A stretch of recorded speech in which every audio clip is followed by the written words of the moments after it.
अरे प्रीति, कभी कभी अपने मायके भी आ जाया करो। हम भी तुम्हारे हैं और तुम्हारा जन्म देने वाले माँ बाप भी। ऐसा नहीं है चाची जी, मैं आती तो रहती हूँ। कितने महीने हो गए हैं तुम्हें? तुम्हारी भाभी तुम्हारे माता पिता का कैसे ध्यान रखती है, कुछ पता तुम्हें भी तो चले। ऐसा क्या हो गया है चाची जी? विद्या काफ़ी समझदार है। हाँ, ऐसी समझदार से तो हमारी अनपढ़ गंवार बहुएं भली है। आजकल तुम्हारी भाभी की समझदारी और मीठी आवाज़ तो पूरा मोहल्ला सुन रहा है। कभी फुर्सत मिले तो अपने बूढ़े माँ बाप का हाल चाल लेने के लिए घर आ जाना, कहकर चाची जी वहाँ से चली गई। ये चाची जी की चिंता थी या चाची जी की जलन, मैं समझ नहीं पाई। चाची जी जिस तरह से बोल रही थी वह उनका स्वभाव नहीं, क्योंकि वो काफ़ी मिलनसार है, माँ की अच्छी सहेली है, मोहल्ले के परपंचों से दूर रहती हैं। मॉल में अचानक से वो मुझे मिल गई, क्योंकि आज कॉलेज में छुट्टी है तो मैंने प्रशांत से बोला कि मुझे कुछ ज़रूरी सामान लेना है। देवर के बेटे का बर्थडे भी 2 दिन बाद है तो उसके लिए गिफ्ट भी ले लूँगी। ऐसा सोचकर मैं मॉल आई। अब दिल में थोड़ी सी शंका होने लगी कि मैं भी तो देखूं। मेरी प्यारी भाभी जो इतना मीठा बोलती हैं, मेरे घर जाने पर हमेशा मेरे स्वागत के लिए खड़ी रहती हैं। आखिर चाची जी ने उनके बारे में ऐसा क्यों बोला? आज उन दोनों के ऑफिस की भी छुट्टी होगी। सोचा क्यों ना अचानक से घर में जाकर देखूं। बिना किसी सूचना के ऐसा सोचकर मैंने स्कूटी ली और चल दी। अभी स्कूटी ठीक से खड़ी भी नहीं कर पाई कि मेरी प्यारी भाभी जो मीठा बोलती हैं, उसकी चिल्लाती हुई आवाज़ बहुत अच्छी तरह से बाहर तक सुनाई दे रही थी। थोड़ी देर मैंने खड़े होकर उसके चिल्लाने की आवाज़ सुनी। आखिर माजरा क्या है? फिर मोबाइल निकाला और रिकॉर्डिंग चालू कर दी। घर का दरवाज़ा खुला हुआ है। घर के अंदर चुपचाप चली गई। अंदर जाकर देखा तो माँ रसोई में खड़ी है। उनके आंखों से आंसू बह रहे हैं। पास में बड़ा भाई गोद में अपने बेटे को लिए खड़ा है। मैं एक कोने में खड़े होकर सारी स्थिति को समझने की कोशिश करने लगी। विद्या जोर जोर से माँ और पिताजी पर चिल्ला रही है, मेरा बेटा कैसे गिर गया? आखिर आप लोगों का ध्यान कहाँ रहता है? इतना खाते हो लेकिन कोई काम ध्यान से नहीं कर सकते हो। अंधे हो क्या? भगवान ने मेरे ही पल्लू में ही इन दोनों को बांध दिया। ना मरते हैं और ना ही कहीं जाते हैं। मैं क्या करूं तुम लोगों का? माँ ने धीमी आवाज में कहा, बेटा बच्चे हैं, खेलते कूदते गिर जाते हैं। मैं उसके लिए दूध लेने रसोई में आई तो मेरे पीछे आने के लिए पलंग से उतरा तो गिर पड़ा। बच्चे खेलते कूदते गिरते पड़ते रहते हैं, ऐसे ही पलते हैं। भाभी ने चिल्ला कर कहा, चुप रह बुढ़िया, एक तो मेरा बच्चा गिरा दिया, ऊपर से जबान चला रही है। अपनी गलती मानने की जगह बहस कर रही है। बाबूजी चुपचाप एक कोने में खड़े हुए हैं। बोले, बेटा इसमें इतना गुस्सा करने की क्या ज़रूरत है? हमारे बच्चे भी खेलते खेलते गिर जाते थे। बच्चे गिर जाते हैं, तू क्यों नहीं गिर गया? तू तो कभी नहीं गिरता बुढ़े। सारा दिन टीवी देखना और मन भर खाना, कोई काम तो करना नहीं है। आखिरी बार तुम लोगों से कह रही हूँ, ध्यान से काम किया करो, नहीं तो। फिर मेरे छोटे भाई की तरफ मुड़ी और बोली, तुमसे कहा था आज मेरे कपड़े ड्राई क्लीन कराने के लिए कर लाना। छोटे भाई ने कहा, हाँ भाभी शांत हो जाओ, इतना गुस्सा अच्छा नहीं होता है। अमर, उसके पति ने उसे समझाते हुए कहा, तुम चुप रहो, तुम्हारी हिम्मत कैसी हुई मेरे सामने आवाज़ निकालने की? ज़्यादा बोले तो समझ लो तुम लोगों की भलाई इसी में है। चुप रहो, नहीं तो तुम सबका क्या हश्र करूँगी, इसके जिम्मेदार तुम लोग खुद होगे, विद्या ने धमकाते हुए कहा। फिर माँ से बोली, शाम को मेरी कुछ सहेलियाँ आने वाली हैं, उनके लिए नाश्ता बनाने के लिए बोला था, बनाया? माँ ने धीरे से बोला, बेटा आज चिंटू की तबीयत थोड़ी ठीक नहीं है, सुबह से उसकी देखभाल में लगी हुई हूँ तो मेरे दिमाग से उतर गया। अचानक से भाभी गुस्से में माँ की ओर बढ़ी, वो माँ को धक्का देने को हुई। तभी मैं जोर से चिल्लाई, ये क्या हो रहा है? क्यों इतनी शोर शराबा मचा रखा है? सब स्तब्ध। तभी भाभी आगे बढ़ी और बोली, अरे दीदी आप अचानक फ़ोन कर देती, मैं कुछ अच्छा सा लंच में बना कर रखती। माँ मेरी ओर बढ़ी और बोली, बेटा तुम आज घर आ रही हो, तुमने बताया नहीं। मैंने गुस्से में कहा, क्या तैयारी करनी है आप सबको? विद्या तुम किस तरह से माँ से बात कर रही हो? अभी तुम्हारे माँ पिताजी ने यही सिखाया है, यही संस्कार है तुम्हारे, अपने बड़ों से कैसे बात करना चाहिए। ऐसा कुछ नहीं है दीदी, मैंने कुछ नहीं कहा, पूछ लो माँ पिताजी से। भाभी मक्कारी से माँ की ओर देखते हुए बोली, झूठ मत बोलो विद्या, मैंने सब कुछ सुन लिया है। क्या सुन लिया है आपने? वह अपने रंग में आ गई। थक गई हूँ मैं, सारा दिन इन सब की सेवा करती हूँ। ऑफिस में काम करो, घर में काम करो, सबकी फरमाइश पूरी करो, मन मार कर रहना पड़ रहा है मुझे यहाँ। जिस दिन से आई हूँ बस काम काम काम, थक गई हूँ मैं। वैसे कौन सी महान सेवा करती हैं आप? खाना माँ बनाती है, चिंटू की सेवा देखभाल बाबूजी करते हैं, पवन घर का सारा सामान लाता है, आप तो ऑफिस से आकर खाना खाकर सीधा आराम करती हैं। वैसे आपको हमारे घर के मामले में बोलने का अधिकार नहीं है। वह गुस्से में बोली, मेरे माता पिता हैं और उनके सुख दुख की चिंता मुझे तुमसे ज़्यादा है। तो फिर अपने घर ले जाइए ना, ये उनका घर है, तुम्हारा नहीं। याद रखिए आप लड़की हैं, ज़्यादा मत बोलिए। वह हाथ नचाते हुए बोली, इसमें लड़की और लड़के से क्या मतलब? मेरे माता पिता ने कभी लड़के और लड़की में अंतर नहीं किया। फिर तो आपको उनकी देखभाल करना चाहिए शौक से, मुझे कोई प्रॉब्लम नहीं है। लेकिन तुम्हें यह अधिकार किसने दिया कि तुम मेरे माता पिता से ऐसा व्यवहार करो? वाह, सारे काम मैं करूं और सारे अधिकार आपके। क्या चाहती हो तुम? बंटवारा चाहती हूँ, मैं अलग होना चाहती हूँ। अलग होने का शौक है तो जाओ अलग हो जाओ। किसने रोका है तुम्हें? उठाओ अपना सामान और निकलो यहाँ से। भाभी गुस्से में मेरी ओर देखते हुए बोली, बहुत बड़ी बड़ी बातें मत करिए प्रीति दीदी, जाएंगे तो आपके माँ बाप, आपके भाई और आप भी दहेज उत्पीड़न का केस लगाकर सबको अंदर न करवा दिया तो देखना फिर कितना मज़ा आता है। मेरे दूर के चाचा जी पुलिस में हैं और मेरी सहेली वकील। सबको मज़ा न चखा दिया तो मेरा नाम विद्या नहीं। आप एक काम करो, फ़ोन करो और अंदर कौन जाएगा अभी पता चल जाएगा। अपने बुजुर्गों से कैसे व्यवहार करती हैं आप, आज सबको पता चल जाना चाहिए। ये कहकर मैंने मोबाइल से उसकी रिकॉर्डिंग वीडियो उसको व्हाट्सएप किया और उसको इशारा करके कहा, उससे पहले अपना व्हाट्सएप तो चेक करो। तुम्हारे तो दूर के चाचा पुलिस में हैं, मेरे तो देवर ही पुलिस वाले हैं और मेरे जेठ जी वकील हैं और आईजी मेरी दोस्त है। और ये मैसेज मैं सारी समाजसेवी संस्थाओं को भेज रही हूँ। लेकिन उससे पहले एक बार तुम देख तो लो क्या है वीडियो। देखते ही उसके होश उड़ गए। मैंने यहाँ आने के बाद भी अपना मोबाइल ऑन रखा था जब वह माँ को धक्का देने वाली थी और अभी तक की उसकी सारी करतूत सब कुछ। अब बोलिए कौन जेल जाने की तैयारी करेगा? वैसे भी पुलिस आने वाली है। मैंने तुम्हारी बातें रिकॉर्ड करके पुलिस को पहले ही सब व्हाट्सएप कर दिया है। भाई अभी तक मौन खड़ा था, जिसके मुंह से एक शब्द नहीं निकल रहा था, अचानक से मेरे पैरों पर गिर गया। दीदी माफ़ कर दो, चिंटू का जीवन बर्बाद हो जाएगा। मेरा तो पहले ही हो चुका है। मैं नहीं चाहता मेरे बच्चे का जीवन भी बर्बाद हो जाए। भाई अभी तक यही सोचकर सब मौन थे। मैंने कहा, पवन ने कहा, दीदी ये हम सबको बहुत धमकी देती, ठीक मेरा जीवन बर्बाद कर देंगी। मम्मी पापा को रोज़ रोज़ क्या क्या सुनना पड़ता है। तो क्या तुम लोग एक बार बता नहीं सकते थे मुझे घर में क्या चल रहा है? सारे मोहल्ले वालों को पता है, एक मैं ही अनजान हूँ। मैंने गुस्से से कहा, मैं क्या करता दीदी, पिताजी हर बार यही कहते थे, शांत रहो सब ठीक हो जाएगा। फिर आप भी तो इतनी बिजी रहती हो, आपको परेशान नहीं करना चाहते थे। ठीक है, मुझे परेशान नहीं करना चाहते थे, लेकिन बुढ़ापे में ये सब सहन करना क्या सही लगता है?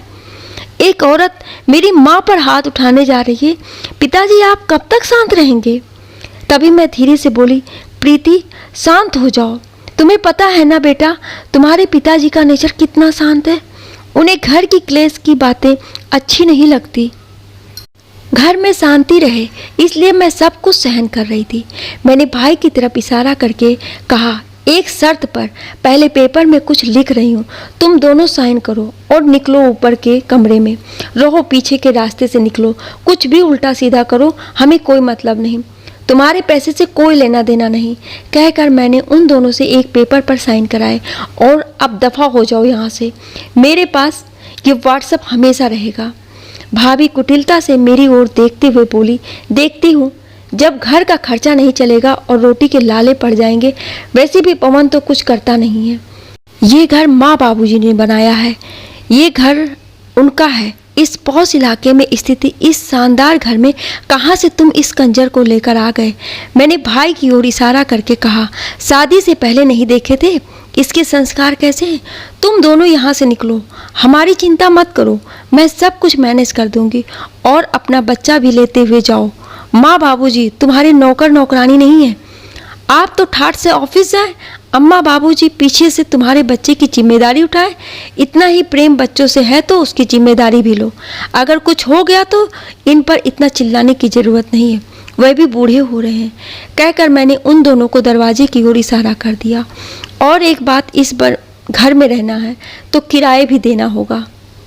माँ बाबूजी ने ये घर बहुत मेहनत से बनाया है, किसी का एक पैसा नहीं लगा है, समझे? आप लोग पवन से मैंने कहा एग्रीमेंट के जो पेपर पड़े हुए हैं उठा कर लाओ। अभी थोड़े दिन पहले ही ऊपर के कमरे खाली हुए हैं, इस पर आप साइन करिए। वैसे भी नीचे के सारा सामान तो आपका ऊपर जा ही चुका है। यह एग्रीमेंट साइन करो और निकलो यहाँ से। उनके जाते ही माँ ने रोते हुए कहा, बेटा बाकी सब तो ठीक है, लेकिन अब घर खर्च कैसे चलेगा? इतना बड़ा घर है, राशन पानी बिजली और भी खर्चे हैं। फिर मेरी बीमारी और बाबूजी की भी दवाइयाँ कैसे मैनेज हो पाएगा? घर कैसे चलेगा? मम्मी पापा की पेंशन तो आती है। हाँ बेटा, लेकिन बस सब तो बीमारी दवा दारू में ही खर्च हो जाती है। ये बुढ़ापा बहुत बुरी चीज़ होती है। कोई बात नहीं, आपको अकाउंट में हर महीने 20,000 देती रहूँगी जब तक पवन काम करने लायक नहीं हो जाता। लेकिन बेटा ये कौन गारंटी लेता है कि पवन की बहू भी विद्या जैसी नहीं होगी? अब तो हम छाछ भी फूंक फूंक कर पिएंगे। आप चिंता मत करिए पापा। तुमसे पैसा लूंगी ना बाबा ना। किस जमाने में जी रही हो माँ? अच्छा चाय बनाओ, फिर कुछ सोचते हैं, मैंने माँ से कहा। पवन ने कहा, दीदी आप चिंता मत करो, बाबूजी की पेंशन है और फिर मैं हर महीने 8 से 10,000 कमा ही लेता हूँ। और अब ये लोग घर का किराया देंगे ना? मैंने हंसते हुए कहा। तुम ऐसा सोचते हो? वो कुछ नहीं देंगे, वो लोग ऊपर रहने लगे बस यही काफ़ी है। तुम लोग शांति से रहो, क्योंकि कुछ लोग कभी भी सीधे नहीं होते, वो हमेशा जलेबी की तरह टेढ़े ही रहते हैं। पिताजी थोड़े चिंतित नज़र आ रहे थे। मैंने कहा, आप चिंता मत करें पिताजी, सब कुछ ठीक हो जाएगा। जब मैं बोल रही हूँ मैं आपके लिए अकाउंट में खर्च डालती रहूँगी, लेकिन वह दोनों लोग मुझे खर्चा लेने के लिए तैयार नहीं हुए, क्योंकि पवन अभी MSc कर रहा है, उसे आगे की पढ़ाई के लिए कुछ अमाउंट चाहिए है। पिताजी चाहते हैं अपनी पेंशन का थोड़ा सा हिस्सा पढ़ाई के लिए बचता रहे। आप लोग चिंता मत करिए, कुछ ना कुछ करती हूँ। कहकर मैं बाहर आने लगी। माँ ने कहा, कुछ खाकर तो जा, ऐसे भूखे जा रही है? नहीं माँ, मैं खाना खाकर घर से निकली थी। आप तो हमेशा बस चिंता ही करती रहना। चाय नाश्ता कर लिया है ना? माँ अब थोड़ी चिंता कम करो। बेटा कहाँ से चिंता कम करूं? अभी तो हमें पवन के भविष्य की भी चिंता है। एक बार उसका कैरियर बन जाए फिर वो चाहे जैसे रहे। वाह रे माँ, अभी एक झंझट से निकली नहीं हो और पवन की चिंता पहले सताने लगी। चलो मैं अब निकलती हूँ। अभी स्कूटी स्टार्ट करने ही जा रही थी कि सामने के घर में रहने वाली नीला भाभी आते हुए दिखाई दी। हाय भाभी, कैसी हो? अरे प्रीति, तुम कैसी हो? बहुत दिनों बाद। मैं बहुत अच्छी हूँ भाभी, आज छुट्टी है क्या? जल्दी घर आ गई? नहीं रे, छुट्टी लेकर आई हूँ। क्या तबीयत ठीक नहीं है क्या? वैसे भी आज शनिवार है। नहीं, तबीयत भी ठीक है। बच्चों के केयर टेकर ने आज अचानक से जॉब छोड़ दिया। बिना किसी नोटिस के बॉस आज अलग से गुस्सा कर रहे हैं। शाम को मेरी एक बोर्ड मीटिंग है, मुझे प्रेजेंटेशन देना है। मेरी प्रमोशन के लिए ये प्रेजेंटेशन बहुत ज़रूरी है, लेकिन क्या करूं, बच्चों को भी ऐसे नहीं छोड़ सकती। भाभी एक बहुत बड़ी कंपनी में काम करती है, बहुत ही अच्छी पोस्ट पर है, अच्छी सैलरी मिलती है। अभी हम लोग बात कर ही रहे थे, तभी भाभी के मोबाइल पर एक मैसेज आया। अरे बाप रे, सारी मुसीबत एक दिन में ही आनी है। क्या हुआ भाभी? बच्चों के मैथ्स और साइंस ट्यूटर भी आज छुट्टी पर चले गए। उनके परिवार वालों ने उनकी शादी पक्की कर दी है, तो उन्हें गांव जाना पड़ रहा है। अब मेरा क्या होगा? मेरा तो दिमाग ही खराब हो रहा है। क्या कर? भाभी ने सिर पकड़ लिया। अच्छा भाभी, एक बात बताइए, आप अपनी ट्यूशन टीचर और केयर टेकर को कितना देती हैं? 15,000 केयर टेकर को और ट्यूशन टीचर को 10,000 देती हूँ। वह एक भरोसेमंद ट्यूटर है। मेरे दोनों बच्चों का रिजल्ट काफ़ी अच्छा आता है। अब मैं क्या करूँ? ये लोग कहकर तो 1 महीना ही जाते हैं, लेकिन लौटकर 6-6 महीने में नहीं आते हैं। पिछली बार भी यही हुआ था, 1 महीने के कहकर गए थे तो 4 महीने के बाद लौट कर आए थे। चलो, उस समय तो जैसे तैसे मैंने मैनेज कर लिया। इस बार तो बच्चों का बोर्ड एग्जाम है, कैसे मैनेज करूँगी समझ नहीं आ रहा है। मुझे तो चक्कर आ रहे हैं। अच्छा, एक बात बताओ, कोई ऐसी फैमिली हो जिसे इस जॉब की ज़रूरत हो और आप उनको बहुत अच्छे से जानती हो, तो क्या आप तैयार हो जाओगी? और वो बहुत ही विश्वास पात्र भी है। अरे प्रीति, तुम किसको जानती हो जो विश्वास पात्र हो और मेरा ये काम कर सकते हैं? भाभी है कोई मेरी नज़र में। आप मुझे आधे घंटे का समय दें, उसके बाद आप मेरे घर में आकर मिलें। हो सकता है मैं कोई मदद कर सकूं। थैंक यू प्रीति, मैं जानती हूँ तुम मेरी समस्या को हल कर सकती हो, क्योंकि तुम हमेशा मेरी समस्या को हल कर देती हो। मैं आधे घंटे बाद तुम्हें मिलती हूँ। बच्चे घर पर अकेले हैं, उनसे मिलकर आती हूँ, कहकर भाभी अपने घर चली गई। मैं उल्टे कदमों से घर वापस आई और मम्मी पापा से पूछा, अगर आप लोगों को कोई ऐसा काम मिले जिससे आपको ज़्यादा भागदौड़ ना करनी पड़े, तो आप लोग वो काम करेंगे? मम्मी ने कहा, मैं कुछ भी करने के लिए तैयार हूँ। पापा, 2 बच्चों को पढ़ाने का काम है, आप कर सकते हैं। आखिर इतनी जल्दी तुझे काम कहाँ से मिल गया? पापा ने मुझसे पूछा। और कौन है जो इतने सारे पैसे देगा? नीला भाभी की केयर टेकर और ट्यूटर दोनों ने अचानक जॉब छोड़ दिया है, तो आप लोग उनकी कुछ मदद कर सकते हैं। आप बच्चों को घर पर भी पढ़ा सकते हैं और उनके घर जाकर भी पढ़ा सकते हैं। ये आप पर निर्भर करता है। इस काम के लिए और बच्चों की देखभाल के लिए नीला भाभी 25,000 रुपये तक देने के लिए तैयार है। इसमें आप लोगों का घर आराम से चल सकता है और फिर आपकी पेंशन है। पवन तो अपना खर्चा देख ही रहा है। बताइए क्या कहते हैं? माँ ने तुरंत कहा, मैं तैयार हूँ। क्या करना होगा? ज़्यादा खास नहीं, बच्चों को बस से घर लाना है और काम वाले को काम करते हुए देखना है। वैसे तो उनके बच्चे बड़े हो गए हैं, लेकिन फिर भी एक केयर टेकर की उन्हें ज़रूरत है जिसके अंडर में उनके घर और बच्चों की देखभाल सही से हो सके। मम्मी पापा दोनों तैयार हो गए। अभी हम लोग बात कर ही रहे थे, नीला भाभी घर के अंदर आते ही बोली, प्रीति, मेरी प्रॉब्लम का कुछ सोल्यूशन निकला? मुझे जल्दी से बता दे बहन, मेरी अर्जेंट मीटिंग है, मुझे अटेंड करनी है। मैंने कहा, भाभी 1 मिनट बैठो और मेरी बात सुनो। अगर केयर टेकर के रूप में मम्मी आपकी मदद करें तो कैसी बात कर रही हो? चाची जी मेरे घर में कैसे काम कर सकती हैं? आपको कोई प्रॉब्लम है भाभी? नहीं, वैसे मुझे कोई प्रॉब्लम नहीं है। अगर चाची जी मेरे बच्चों को देखभाल करेंगी तो उनसे अच्छा संस्कार ही आएंगे और कोई प्रॉब्लम नहीं है। और ट्यूशन टीचर, पापा आपके बच्चों को साइंस और मैथ्स पढ़ा देंगे। अरे वाह, मैंने पहले क्यों नहीं सोचा?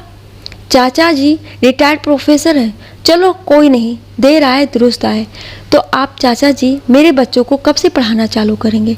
पापा ने कहा, आज से। नीला भाभी ने मम्मी को घर की चाबी देते हुए कहा, चाची जी आज से मेरा घर आपके अंडर में रहेगा। मैंने कहा, भाभी जब भी आपको कोई ज़रूरत पड़ेगी तो पवन भी आपकी मदद कर सकता है। भाभी, नीला भाभी ने गाड़ी की चाबी मम्मी की तरफ बढ़ा दी और कहा, वैसे तो घर में हर काम के लिए मेड है, खाना बनाने के लिए भी मेड लगी हुई है, लेकिन मैं चाहूँगी आप अपने सुपरविज़न में उससे खाना बनवाएं। इससे हमें भी स्वादिष्ट खाना मिल सकेगा। वो तो कुछ भी बनाकर चली जाती है, लेकिन आपके सुपरविज़न में हमारा स्वास्थ्य अच्छा रहेगा। नीला भाभी ने कहा, आज से आप लोग हमारे यहाँ के नाश्ता और खाना खाइएगा, बच्चों को अच्छा लगेगा और मुझे भी। कहकर नीला भाभी उठ खड़ी हुई। अचानक उन्होंने अपना बैग खोला और उसमें से 100 की 3 गट्टी निकाली और मम्मी के हाथ में रख दी है। चाची जी आपके रहने से मुझे बच्चों की कोई चिंता नहीं रहेगी। अब तक जब भी मैं ऑफिस से लेट हो जाती थी तो मुझे बच्चों की बहुत चिंता रहती थी, लेकिन अब अगर मेरी ऑफिस में भी लेट नाइट मीटिंग भी रहेगी तो मुझे आपके रहने से कोई चिंता नहीं रहेगी। चाची जी आप प्लीज़ बुरा मत मानिए, मैं ये कहना चाहती हूँ आपके रहने से मेरे बच्चों को एक अच्छा माहौल तो मिलेगा ही, साथ ही स्वास्थ्य खाना भी मिलेगा। मेड के खाने से पेट तो भर जाता है लेकिन आत्मा नहीं। आप अपने अंडर में जब उस घर खाना बनवाएंगी तो वो खाना अच्छा ही बनाएगी, ऐसा मेरा विश्वास है। आप संकोच मत करिए चाची जी, ये तो मैं आपको घर खर्च के लिए दे रही हूँ। अब आप लोगों का खाना मेरे घर में ही रहेगा। निसंकोच आप घर जाइए, बच्चे आपका इंतज़ार कर रहे हैं। 30,000 रख लीजिए और बोली, अब मैं चलती हूँ, मुझे लेट हो रहा है। प्रीति तुम्हारा बहुत बहुत धन्यवाद, कहकर वो बाहर निकल गई। उनके जाते ही मैंने मम्मी को गले से लगाया और कहा, आप कहाँ परेशान हो रही थी, अब घर बैठे ही आपको आपके मुताबिक काम मिल गया और इस काम को करने में आपको किसी भी तरह की कोई झिझक नहीं होना चाहिए। चिंटू की भी तो देखभाल आप लोग कर ही रहे थे, तो 2 बच्चों को और सही। माँ की आंख में आंसू आ गए, रूंधी आवाज़ से कहा, आज तक मैंने जिन लोगों के लिए इतना किया उन लोगों ने कभी एक गिलास पानी भी नहीं पूछा, और जिन लोगों से सिर्फ प्यार से ही बात की वो मेरे लिए इतना सोच रहे हैं। माँ, भगवान सब देखता है, भगवान के घर में देर है अंधेर नहीं। अब भगवान इतना दे रहा है कि ज़िंदगी आराम से कट जाएगी, बस थोड़े वक्त की बात है, फिर तो पवन की भी नौकरी लग जाएगी। पापा ने कहा, हाँ दीदी तुम देखना, मेरी नौकरी लगते ही मैं मम्मी पापा का ये काम छुड़वा दूंगा। ना बेटा, अब तो हम काम जरूर करेंगे, कोई भी काम छोटा या बड़ा नहीं होता है। मैं तो चाहता हूँ 2-4 बच्चे और मिल जाएं जिन्हें मैं घर में पढ़ा सकूँ। क्यों मैं अपने ज्ञान को जंग लगाऊं? बहू के द्वारा जहर भरी बातें और कलह से तो अच्छा है कि कुछ काम करना। तुम्हारा बहुत बहुत शुक्रिया प्रीति बेटा, तुमने आज हमें ज़िंदगी दे दी, कहकर पिताजी ने मुझे गले लगा लिया। ये हमारी ज़िंदगी की दूसरी पारी होगी जिसमें हम मेहनत करके कमाएंगे और गर्व से अपनी ज़िंदगी व्यतीत करेंगे। अपने घर के बाहर निकली तो देखा छत पर भाई और भाभी लटके हुए हैं। मैं तेज़ आवाज़ में पवन से कहा, अरे पवन, जाओ पड़ोस वाली मिठाई की दुकान से जरा बढ़िया सी मिठाई तो ले आओ, हम भी तो आज जश्न मनाएं। घर से बाहर आते हुए पिताजी ने कहा, और पवन देखना, अगर हलवाई बढ़िया समोसे और कचौरी तल रहा हो तो वे भी लेते आना, और वे भी देसी घी वाली। आज हम लोग मिठाई और समोसे का ट्रीट प्रीति को देंगे। पिज्ज़ा की ट्रीट बाकी रही। मैंने मम्मी पापा की ओर देखा, उनके चेहरे पे खुशी झलक रही है और मेरी आंखें नम हो रही हैं। उनके चेहरे पे जो रौनक है वह मुझे आज बरसों बाद दिखाई दी। पवन ने बाइक उठाई और मिठाई लेने चला गया। मैंने तेज़ आवाज़ में माँ से कहा, 100 सुनार की तो एक लोहार की होती है। मेरा इतना कहते ही मम्मी और पापा जोर से हंस दिए। 1 महीने से मैं ट्रेनिंग के सिलसिले में शहर से बाहर हूँ और काफ़ी बिजी चल रही हूँ, इसलिए मम्मी पापा से बीच में विस्तार से ज़्यादा बात नहीं हो पाई। आज फ्री हुई तो सोचा चलो थोड़ा वॉक करते करते पापा से बात कर लेती हूँ। जैसे ही मैंने फ़ोन हाथ में लिया, पापा को फ़ोन आ गया। हेलो बेटा, प्रीति क्या कर रही हो? थोड़ी देर बात कर सकता हूँ? पापा, अपने बच्चे से बात करने के लिए आपको इजाज़त लेने की ज़रूरत नहीं है। ऐसा नहीं है बेटा, तुम बिजी हो आजकल, वहाँ तुम्हारी ट्रेनिंग चल रही है। हाँ पापा, आज मेरा काम जल्दी निपट गया, इसलिए आज मैं वॉक करने आई, सोचा आपसे बात करूं। तब तक आपका फ़ोन आ गया। आप कैसे हैं? सब कुछ अच्छा है? और हम लोग बहुत मज़े में हैं। तुम्हें एक बात बतानी थी। हाँ पापा बताइए। बेटा, घर में और बच्चे ट्यूशन के लिए आने लगे हैं। अरे वाह, ये तो बहुत अच्छी बात है पापा। मैं बहुत शर्मिंदा हूँ, मैंने आपको और माँ को इस उम्र में काम करने के लिए प्रेरित किया और कुछ इस तरह का काम बताया। नहीं नहीं बेटा, तुम्हें शर्मिंदा होने की कोई ज़रूरत नहीं है, वो वक्त की मांग थी। अगर तुम रास्ता ना दिखाती तो शायद हम लोग विद्या की गालियाँ ही सुनते रहते। जब से मुझे हार्ट अटैक आया तब से मैंने ये सोच रखा था कि अब मैं किसी लायक नहीं रह गया, घर में पड़े पुराने रद्दी के सामान की तरह हो गया हूँ। लेकिन जब मैंने नीला के बच्चों को पढ़ाना चालू किया तो मेरे अंदर एक आत्मविश्वास दोबारा से जागृत हो गया। तुम्हें पता है बेटा, आस पड़ोस वालों को जब पता चला कि मैं नीला के बच्चों को पढ़ा रहा हूँ तो उन्होंने मुझसे आकर पूछा, चाचा जी, हमारे बच्चों ने ऐसा क्या गुनाह कर दिया जो आपने हमें ये बात नहीं बताई? हम चाहते हैं आप हमारे बच्चों को भी पढ़ाएं और उन्हें प्रीति जैसा बनाएं। आज भी लोग तुम्हारी टॉप करने की बात को याद रखे हुए हैं। काफ़ी बच्चे आने लगे हैं। हमने घर के पीछे वाले कमरे में बच्चों को कोचिंग देना चालू कर दिया है। तुम्हारी माँ फ्री टाइम में हिंदी SST बच्चों को पढ़ाती है। पवन भी बहुत साथ दे रहा है, तो मुझे काफ़ी अच्छा लग रहा है। हमने नीला को भी बोल दिया है, अब हम घर से ही सारा काम करेंगे। तुम्हारी माँ ने मोहल्ले की कुछ महिलाओं के साथ मिलकर टिफ़िन बनाने का काम चालू कर दिया। नीला के पूरे परिवार का लंच डिनर अब हमारे घर से ही जाता है। इतना आत्मविश्वास मैंने तुम्हारी माँ में कभी नहीं देखा जितना अब देख रहा हूँ। पता है बेटा, मुझे ये बताने में आज बहुत खुशी हो रही है कि हमारे घर से आज 50 टिफ़िन जा रहे हैं। आस पड़ोस में ऐसे बहुत से परिवार हैं जिनसे माता पिता दोनों ही नौकरी पर जाते हैं, तो बड़े ही विश्वास से उनके बच्चे हमारे घर पर रह जाते हैं। एक तरह से तुम इसे डे केयर कह सकती हो। तुम्हारी माँ पर लोगों को बहुत विश्वास है। वैसे तुम्हारी माँ तो खाना बहुत स्वादिष्ट बनाती ही है, इसमें कोई शक नहीं है। पहले भी तुम्हारी माँ सारा दिन घर के काम करती थी, लेकिन उसके चेहरे पर कभी रौनक नहीं आती थी। आज उसका चेहरा हीरे जैसा चमकता रहता है। बेटा, मैं तुम्हें बहुत बहुत धन्यवाद देना चाहता हूँ हमारी दूसरी पारी चालू करवाने के लिए। पापा की आवाज़ खुशी से खनक रही है। बस बेटा, कभी कभी तुम्हारी माँ तुम्हारे बड़े भाई की हालत देखकर दुखी हो जाती है। तुम्हारी भाभी ने तुम्हारे भाई का जीना हराम कर दिया था। अब ऑफिस से आती है, डे केयर में बच्चों को डाल दी है, कोई घर संभालने वाला नहीं है, तुम्हारे भाई पर ही चिल्लाती है। पापा, आप उनकी चिंता मत करो, भैया अपने कर्मों की सज़ा भुगत रहे हैं। अगर उन्होंने पहली बार जब भाभी ने आप पर चिल्लाया था, अगर उन्होंने भाभी को समझाया होता या फिर उन्हें डांटा होता तो आज ऐसी नौबत नहीं आती। उनके सामने झुककर भैया ही उनकी बदतमीजियों को बढ़ावा दिए हैं, तो वो अपने कर्मों का फल भुगत रहे हैं। ठीक है पापा, मैं जल्दी आकर आपसे मिलती हूँ। हाँ बेटा, मैं तुम्हारा इंतज़ार करूँगा। पापा का फ़ोन रखते ही मैंने आसमान की तरफ देखा और ऊपर वाले को शुक्रिया कहते हुए कहा, भगवान, कभी भी किसी को किसी के सामने हाथ ना फैलाना पड़े।